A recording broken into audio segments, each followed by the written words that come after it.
ఈ video to be పేరెంట్స్కి, newly పేరెంట్స్కి ఇన్ఫర్మేషన్ ఖచ్చితంగా వినండి. మీ ఇంట్లో 2 ఇయర్స్ లోపల, 5 ఇయర్స్ లోపల పిల్లలు ఉంటే మీరు గవర్నమెంట్ సైడ్ నుంచి వేయించిన వ్యాక్సిన్స్ కార్డు ఉంటుంది కదా, ఒకసారి తీసుకొని వెళ్ళి దగ్గరలోని పీడియాట్రిషియన్కి చూపించండి.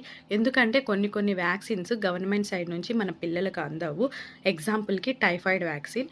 రీసెంట్గా మా బాబుకి టైఫాయిడ్ వచ్చింది. 2 డేస్ హాస్పిటల్లో కూడా ఉండాల్సి వచ్చింది. అప్పుడు నాకు ఈ విషయం తెలిసింది.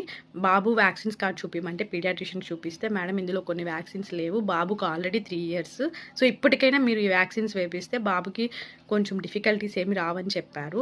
సో ఓకే, నేను వేపిస్తానని చెప్పాను. అందులో కొన్ని వ్యాక్సిన్స్ ఏంటంటే టైఫాయిడ్, చికెన్ పాక్స్ అంటే అమ్మవారు రాకుండా, ఫ్లూ వ్యాక్సిన్, మెదడు వ్యాపు జ్వరం రాకుండా ఒక వ్యాక్సిన్, తర్వాత ఇమ్యూనిటీ బూస్టర్ ఇలా చెప్పారనమాట. నేను అవి వ్యాక్సిన్స్ ప్రైవేట్గానే వేపిస్తున్నాను. ఆల్రెడీ బాబుకి 1.5 ఇయర్ వరకు అన్ని గవర్నమెంట్ వ్యాక్సిన్సే వేపించాను.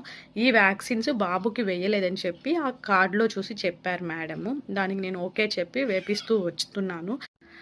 సో ఈ వ్యాక్సిన్స్ పిల్లలకు అనేది ఖచ్చితంగా ఇవ్వాలి. సో మీరు ఖచ్చితంగా మీ దగ్గర ఉన్న వ్యాక్సిన్ కార్డ్ తీసుకొని వెళ్ళి మీ పిల్లలకి ఎలాంటి వ్యాక్సిన్స్ అయితే వేయించుకున్నాను అంటారో అలాంటివి ప్రైవేట్ సైడ్ వేయించండి.